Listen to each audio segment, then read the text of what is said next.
धर्मो रक्षति रक्षिता।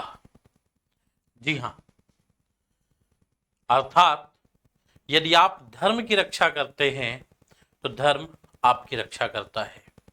इसी प्रकार से अगर हम राष्ट्र की रक्षा करते हैं या राष्ट्र के प्रतीकों का सम्मान करते हैं तो यह राष्ट्र भी हमारी रक्षा करता है और हमारा सम्मान करता है। अभी हाल ही में एक मामला हुआ है तमिलनाडु में, जहां नेशनल एंथम की कंट्रोवर्सी जो है, ठीक है, ये मामला जो है वर्तमान में काफी ज्यादा, ठीक है, हाईलाइट है। आज हम चर्चा करेंगे।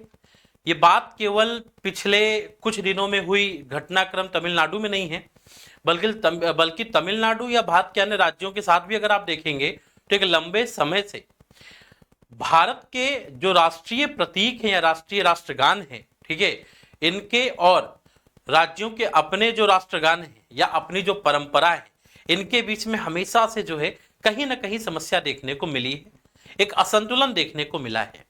तो आज हम इसी पर चर्चा करेंगे और आपको हर एक पॉइंट बताएंगे, क्योंकि यूपीएससी के लिए पॉइंट को भी समझना जरूरी है।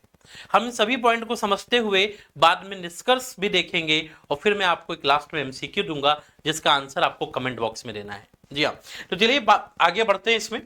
तो सबसे पहले मैं आपको बताऊं कि आखिर ये विवाद है क्या। विवाद यह है कि तमिलनाडु विधानसभा में राष्ट्रगान बजाने को लेकर एक विवाद उपजा। ठीक है, भारतीय लोकतंत्र में परंपराओं और संवैधानिक प्रावधानों के बीच सामंजस्य की आवश्यकता को रेखांकित करता है। यह प्रकरण राज्य और केंद्र के बीच संबंधों, परंपराओं के पालन और संवैधानिक प्रोटोकॉल के महत्व को समझने का अवसर प्रदान करता है। जैसा कि आप सभी को मालूम है कि भारत में जो है राज्य जो है उनके भी अपने कुछ परंपराएं हैं और संविधान की अपनी कुछ प्रोटोकॉल है। कभी कभी इनके मध्य में असंतुलन देखने को मिलता है या इनके मध्य में अगर सामंजस्य नहीं होता है तो विवाद होता है। उसी से संबंधित ये एक विवाद है जिस पे हम लोग चर्चा करने जा रहे हैं। तो देखिए बच्चों, समझिए कि विवाद की उत्पत्ति क्या हुई। हाल ही में एक घटनाक्रम हुआ जहां पे तमिलनाडु के राज्यपाल आर.एन. रवि ने विधानसभा में अभिभाषण के पहले राष्ट्रगान ना बजाने के कारण सदन छोड़ दिया। मतलब ऐसे अगर आप देखेंगे तो संवैधानिक प्रोटोकॉल है या केंद्र सरकार के द्वारा जब भी कोई कार्यक्रम का आयोजन किया जाता है तो यदि राष्ट्रपति या राज्यपाल अगर किसी कार्यक्रम में जाते हैं तो राष्ट्रगान बजता है और अंत में भी राष्ट्रगान को बजाया जाता है। ये एक संवैधानिक प्रोटोकॉल है जिसका फॉलो किया जाता है। लेकिन अभी क्या हुआ कि हाल ही में जब राष्ट्रपति का अभिभाषण था विधानसभा में, ठीक है, सॉरी राज्यपाल का, तो उस समय जो है राष्ट्रगान ना बजाने के कारण उन्होंने सदन को छोड़ दिया और राजभवन का आरोप है, मतलब राज्यपाल की तरफ से, कि यह संविधान और राष्ट्रगान का अपमान है कि आपने राज्यपाल के अभिभाषण के समय राष्ट्रगान जो है वह नहीं बजाया। ठीक है, यह राष्ट्रगान जो है वो नहीं किया गया। तो इस पे कहीं ना कहीं विवाद जो है उठ खड़ा हुआ। तो आइए देखते हैं। सबसे पहले बात करेंगे कि तमिलनाडु सरकार की परंपरा क्या कहती है। तो बच्चों, तमिलनाडु सरकार जो है ना, उसमें एक 1991 से एक परंपरा प्रचलित है। इस परंपरा में यह होता है कि जब कोई भी कार्यक्रम की शुरुआत होती है तो उसमें राज्य गान गाया जाता है। राज्य गान मतलब वहां के राज्य का गान, जो तमिल थाई वजथु के नाम से फेमस है। तमिल थाई वजथु ये राज्य गान है और शुरुआत में राज्य गान ही बजाया जाता है। वैसे तो ये परंपरा राज्य गान की 54 वर्षों से चली आ रही है, लेकिन 1991 से कुछ ऐसा हुआ कि किसी भी कार्यक्रम की शुरुआत में राज्य गान बजेगा और अंत में राष्ट्रगान को बजाया जाएगा। और यह परंपरा शुरू किया गया था जयललिता की सरकार। ठीक है, तो जो जयललिता जी जब मुख्यमंत्री थी उनके कार्यकाल में यह परंपरा लागू हुई थी। 1991 से यह परंपरा प्रचलित है। पूर्व प्रचलन की बात करूं तो राज्यपाल के सीधे अभिभाषण और उसके बाद सदन से प्रस्थान की जो है प्रक्रिया हमें देखने को मिलती है। लेकिन अब यहां पे देखेंगे, राजभवन कहता है कि भाई देखो, राष्ट्रगान बजाने का प्रोटोकॉल संविधान का हिस्सा है और इसे ना बजाना संविधान और राष्ट्रीय प्रतीकों का अपमान है। तो राजभवन की तरफ से कहा गया कि भाई देखो, ये तो संवैधानिक प्रोटोकॉल है, अगर कोई भी है उसको इस प्रोटोकॉल को मानना चाहिए और इस प्रोटोकॉल को ना मानना जो है वह संविधान और कहीं ना कहीं राष्ट्र का भी एक अपमान जो है ऐसा बोला गया। कहां से बेटा? राजभवन के दृष्टिकोण से यह बात यहां पर बोली गई कि भाई जो राष्ट्रीय प्रतीक है उनका अपमान है और संविधान के प्रोटोकॉल जो है उनका भी अपमान किया गया है। तो यह राज्यपाल का अपना क्या है? दृष्टिकोण है। तमिलनाडु सरकार क्या कहती है समझिए। एक अच्छा एनालिसिस वही होता है कि हम दोनों पक्षों की बात करें, किसी एक पक्ष की ओर से अपनी बात न रखें। तमिलनाडु सरकार कहती है कि राज्य की परंपरा का पालन किया गया है। मतलब तमिलनाडु सरकार कह रही है कि यह परंपरा तो 1991 से चली आ रही है कि जब भी कोई कार्यक्रम शुरू होता है तो उसमें राज्यगान बजाया जाता है, जैसा कि जयललिता जी की सरकार के या कार्यकाल के समय से है, 1991 से, तो उसमें राष्ट्रगान को बजाया जाता है। और जब भी कोई कार्यक्रम राज्यगान को और जब भी कोई कार्यक्रम जब समाप्ति की ओर होता है तो समाप्ति पे राष्ट्रगान जो है बजाया जाता है। और यह परंपरा तो 1991 से चली आ रही है। तो अगर 1991 से ये परंपरा चली आ रही है तो हमने तो बस उस परंपरा को क्या किया है भाई? फॉलो किया, ये उनका कहना है। तो विवाद संवैधानिक अनिवार्यता नहीं बल्कि परंपरा का मामला है। आई बात समझ में? तो अगर दोनों दृष्टिकोण को देखें तो यहां पे पता चलता है कि भाई जो डिस्प्यूट है वो मतलब जब matter of tradition not constitutional imperative, मतलब संवैधानिक अनिवार्यता तो है ही नहीं, ये जो परंपरा का मामला था और हमने अपनी परंपरा को क्या किया है? फॉलो किया है। अब अगर हम इसी समय अन्य राज्यों को भी देख लेते हैं कि भारत के अन्य राज्यों में, क्योंकि यह भी महत्वपूर्ण हो जाता है कि भाई दूसरे राज्यों में किस प्रकार की परंपरा है। अगर राष्ट्रगान को लेकर देखें तो नागालैंड ने पहली बार फरवरी 2021 में राष्ट्रगान को बजाया। त्रिपुरा ने राष्ट्रगान पहली बार मार्च 2018 में बजाया। और अन्य राज्यों में भी अपनी अपनी क्या है? परंपरा है। और सभी राज्य अपनी परंपराओं का क्या करते हैं भाई? पालन करते हैं। अब केंद्र सरकार का प्रोटोकॉल क्या कहता है? केंद्र सरकार जब भी कोई कार्यक्रम होता है, राष्ट्रपति के मंच पर पहुंचने पर और राष्ट्रपति के मंच से जाने मतलब कार्यक्रम की समाप्ति पे दोनों समय राष्ट्रगान को बजाया जाता है। और यही राज्यपाल का कहना भी था। सदस्य और आगंतुक गान के दौरान जो है खड़े रहते हैं। तो भाई आप राष्ट्रपति आ रहे हैं तो और उनके कार्यक्रम की समाप्ति के बाद, ठीक है, मतलब कार्यक्रम की समाप्ति पर राष्ट्रगान को जो है बजाया जाता है। यह केंद्र सरकार की अपनी जो परंपरा है, केंद्र सरकार का जो अपना प्रोटोकॉल है, लंबे समय से चला आ रहा है। अच्छा, इस बीच में गृह मंत्रालय का क्या आदेश है इसको लेकर? गृह मंत्रालय कहता है कि भैया देखो, राष्ट्रगान को निम्नलिखित अवसरों पर बजाना अनिवार्य है। जैसे यदि राष्ट्रपति या राज्यपाल के आगमन और प्रस्थान, इन दोनों समय इसको बजाया जाना चाहिए। औपचारिक राज्य समारोहों के दौरान, जो औपचारिक राज्य समारोह हैं उनके समय भी इनको बजाना चाहिए। और राष्ट्रीय ध्वज फहराने के समय, तो ऑफिशियल अगर हमारे यहाँ पे कोई फॉर्मल सेरेमनी हो रही है उस समय राष्ट्रगान होगा, बजेगा।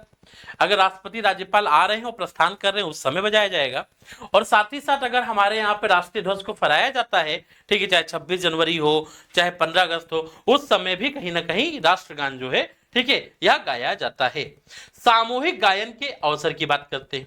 सार्वजनिक समारोह और सांस्कृतिक कार्यक्रमों में भी अगर आप देखेंगे तो इनको गाया या इनको बजाया जाता है। क्लियर है? तो ये तो एक लंबे समय से परंपरा चली आ रही है, लेकिन गृह मंत्रालय के आदेश जो है यहां पे आपको देखने को मिल रहे हैं कि गृह मंत्रालय ने इसको अनिवार्य कर दिया था। अब देखेंगे कि संविधान और कानूनी दृष्टिकोण देख लेते हैं। मौलिक कर्तव्य अनुच्छेद 51A, ठीक है, 51A, और संविधान की धारा 51A, ठीक है, जो हमारे संविधान में, इसमें कहा गया कि राष्ट्रीय ध्वज और राष्ट्रगान का सम्मान करना हर नागरिक का कर्तव्य है। ठीक है, मैंने आप शुरुआत में एक लाइन बोली थी कि धर्मो रक्षति रक्षितः। ठीक है, जिस प्रकार से हम धर्म का सम्मान करते, धर्म हमारी रक्षा करता है, उसी प्रकार से राष्ट्र का सम्मान जरूरी है। यदि आप अपने परिवार का सम्मान करेंगे तो ही परिवार कल आपके लिए खड़ा होगा, अब आपकी मुसीबत में सहायता करेगा। ठीक है, तो हमारे यहाँ के पुराने जो श्लोक हैं वो काफी कुछ सटीक बातें करते हैं। उसी आधार पर अगर आप देखेंगे तो यहाँ पे मौलिक कर्तव्य बोला गया है कि भैया ये तो जो है, ठीक है, सॉरी, नागरिक का क्या है? कर्तव्य है, और राष्ट्रीय ध्वज और राष्ट्रगान का सम्मान करना। तो सम्मान तो करना पड़ेगा, लेकिन क्लियर ये नहीं लिखा कि भाई इस समय ये बजेगा, ये चीज की अनिवार्यता संविधान में देखने को नहीं मिली। अब मद्रास उच्च न्यायालय का एक फैसला देखते हैं जो 2019 में आया। इस टॉपिक को पढ़ने के बाद आपको और क्लियरिटी आएगी। क्या, देखो घटना कुछ ऐसी हुई कि मदुरई में एम्स भवन का शिलान्यास हुआ, उद्घाटन हुआ। उसमें राष्ट्रगान ना बजाने पर एक याचिका दायर की गई। फैसला क्या है? फैसला है कि राष्ट्रगान बजाना संवैधानिक प्रावधान नहीं। देखिए भाई, ये फैसला मद्रास उच्च न्यायालय का है, बल्कि एक परंपरा है। मतलब संविधान नहीं कहता इसको, बल्कि एक परंपरा है, लंबे समय से इसको बजाया जा रहा है। इसलिए कोई दंडात्मक कार्यवाही का कोई इसमें आधार नहीं बनता है। जी हां, अब इसमें कोई भी प्यूनिटिव एक्शन, दंडात्मक कार्यवाही जो है नहीं हो सकती है। संवैधानिक संतुलन की बात करें तो संविधान परंपराओं और कर्तव्यों के पालन का मार्गदर्शक है। अब यह भी बात होती है कि भाई परंपराओं का और हमारे कर्तव्यों का मार्गदर्शक भी तो संविधान है, और परंपराओं और संवैधानिक प्रावधानों का संतुलन क्या है, अति आवश्यक हो जाता है अगर हम संविधान के दृष्टिकोण से देखें तो। अब इस विवाद का प्रभाव जो है बेटा संविधान पे क्या पड़ा, ये संवैधानिक प्रभाव क्या पड़ा। सबसे पहले राष्ट्रीय प्रतीकों का सम्मान संवैधानिक कर्तव्यों का हिस्सा है। परंपरा बनाम संवैधानिक प्रोटोकॉल का यहां पे टकराव देखने को मिलता है। ठीक है जी हां, और अगर आप देखेंगे तो इसका एक सांस्कृतिक प्रभाव भी है कि तमिलनाडु में तमिल थाई वजथु राज्य की सांस्कृतिक पहचान या धरोहर है।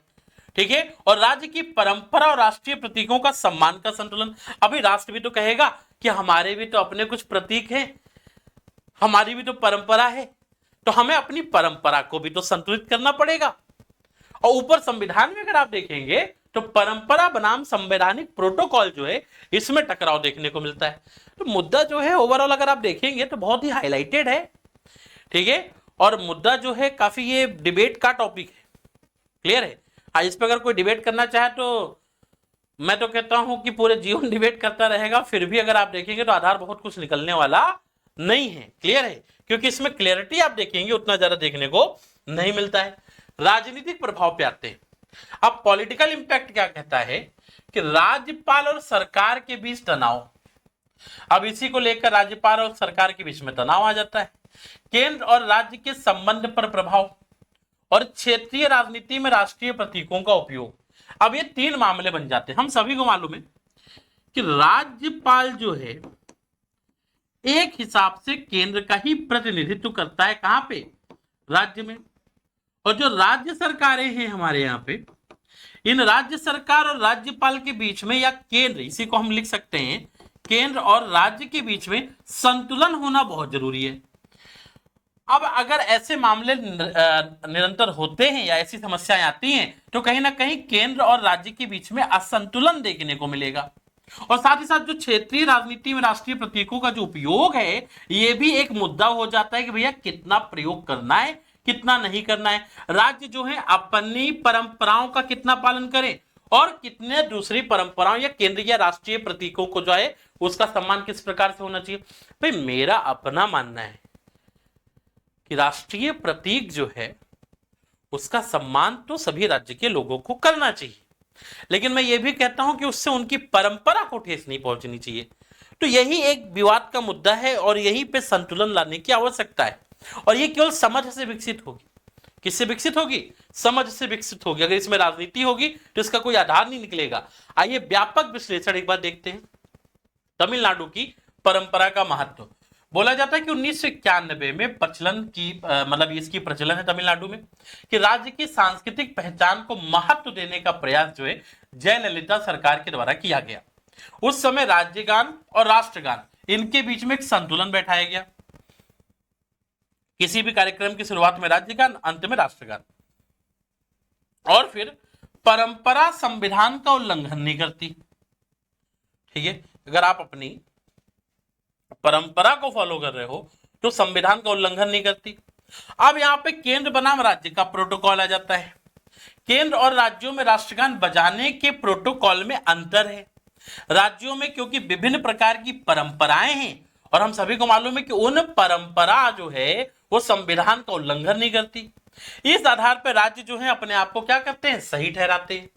अब इसी में अगर आप देखेंगे इन्हीं घटनाक्रमों को अगर हम विदेशों में देखें या इसको अंतरराष्ट्रीय स्तर पर देखें तो राष्ट्रीय प्रतीकों का सम्मान अमेरिका, ब्रिटेन और अन्य देशों में भी राष्ट्रीय प्रतीकों का सम्मान सांस्कृतिक पहचान के साथ जुड़ा होता है। जी हां, सांस्कृतिक पहचान के साथ जुड़ा है और सहमत की जो है आवश्यकता देखने को मिलती है।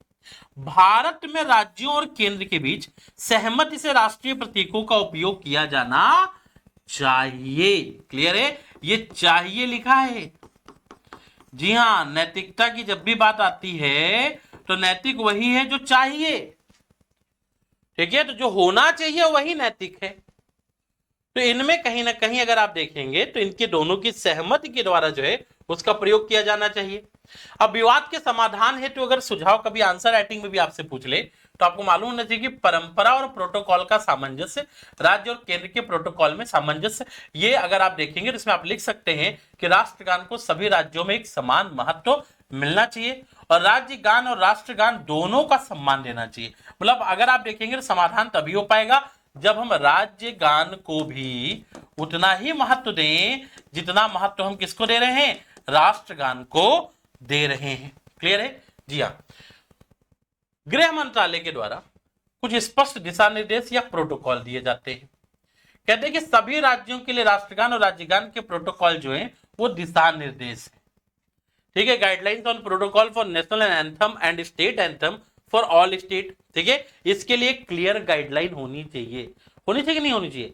अगर इसमें क्लियरिटी एक बार केंद्र सरकार गृह मंत्रालय की तरफ से ही आ जाए तो भाई मामला आगे चल के कभी विवाद जो है वो तूल पकड़ेगा नहीं। संवाद और सहमति पे बात होनी चाहिए, जैसे राज्यपाल और सरकार के बीच संवाद होना चाहिए। जैसे टकराव से बचने के लिए परंपराओं पर चर्चा कर ले एक बार बैठ के राज्यपाल, मतलब केंद्र सरकार और राज्य सरकार। ठीक है, इनके बीच में समन्वय का होना भी जरूरी है। इसके अलावा अगर आप देखेंगे तो सांस्कृतिक शिक्षा, मतलब नागरिकों को राष्ट्रीय और राज्य प्रतीक के महत्व की शिक्षा जो है यह बिल्कुल दी जानी चाहिए। मतलब हमारे यहाँ पे अगर आप देखेंगे तो जो आगे आने वाली जनरेशन है, अब ऐसा ना हो मतलब कि आप राष्ट्रगान का केवल इसलिए प्रयोग कर रहे हो क्योंकि धीरे धीरे आप राष्ट्रीय गान जो है, ठीक है, राष्ट्रीय या राष्ट्रगान जो है इसकी परंपरा को समाप्त करना चाहते हो तो यह गलत है। ठीक है, और आने वाले समय में जो यूथ है, जो नौ युवक है, जो आपकी अभी आने वाली जनरेशन है, इस जनरेशन में अगर आप देखेंगे तो इस प्रकार के विवादों में अगर ये जनरेशन बड़ी होगी, ठीक है, और राज्य से लगाओ तो यहां पे क्षेत्रीयता, रीजनलिज्म डेवलप होगा और ये कहीं ना कहीं भारतीय एकता के लिए भविष्य में एक चुनौती खड़ा कर सकता है। तो भविष्य की इस चुनौती से निपटने का सबसे अच्छा मार्ग होना चाहिए कि भैया गृह मंत्रालय के द्वारा एक दिशा निर्देश दे दिया जाए। और दूसरी बात कि राष्ट्रगान और राज्यगान दोनों के प्रयोग से इन दोनों परंपराओं या किसी राज्य की परंपरा या राष्ट्र की परंपरा पे किसी प्रकार से कोई प्रभाव नहीं होना चाहिए, कोई क्षति नहीं पहुंचनी चाहिए। ठीक है, और इसका प्रयोग जो है राज्यगान भी प्रयोग हो, राष्ट्रगान का भी प्रयोग हो, लेकिन दोनों का प्रयोग जो है एक सम्मान के साथ में, एक विचारधारा के साथ होनी चाहिए, एक लंबे समय तक ये सोचने के लिए कि भैया ये इस राष्ट्र का ही तो हिस्सा है, ये राज्य है कि नहीं है, इस आधार पे होना चाहिए। अगर हम इससे अलग होकर चलने लगे तो क्षेत्रीयता, रीजनलिज्म आएगा, तो फिर वही बात है कि फिर क्या भारत। ठीक है, एकता तो हमारे लिए सबसे इंपॉर्टेंट है जी। आगे देखेंगे बच्चों, निष्कर्षतः हम कह सकते हैं कि तमिलनाडु में जो राष्ट्रगान विवाद है वो संवैधानिक और सांस्कृतिक मूल्यों की भी सामंजस्य स्थापित करने की आवश्यकता को उजागर करता है। वो कहता है कि भैया देखो, संवैधानिक मूल्य जो है और सांस्कृतिक मूल्य है, पहले इनके बीच में सामंजस्य स्थापित करो। यह स्पष्ट है कि राष्ट्रीय प्रतीकों का सम्मान और राज्य की परंपराओं का संरक्षण दोनों ही समान रूप से महत्वपूर्ण है और केंद्र और राज्यों को इस प्रकार के विवादों से बचने के लिए संवाद और सहमति पे जोर देना चाहिए। कम से कम चर्चा तो करिए। ठीक है, तो यह प्रकरण दर्शाता है कि लोकतंत्र में परंपराओं और संवैधानिक आदर्शों का संतुलन बनाए रखना एक समृद्ध और समावेशी समाज की ओर बढ़ने का मार्ग है। क्लियर है? यह आज का क्वेश्चन है कि मद्रास उच्च न्यायालय के 2019 के फैसले के अनुसार निम्नलिखित में से कौन सा सही है। मैं जरूर चाहूंगा कि आप इसका आंसर जो है चैट बॉक्स में दें। ठीक है, तो कैसा लगा आप मुझे कमेंट बॉक्स में जरूर बताएंगे और इसका उत्तर भी मैं आपसे चाहूंगा। ठीक है, चलिए, थैंक यू सो मच, ठीक है, फॉर वॉचिंग दिस सेशन।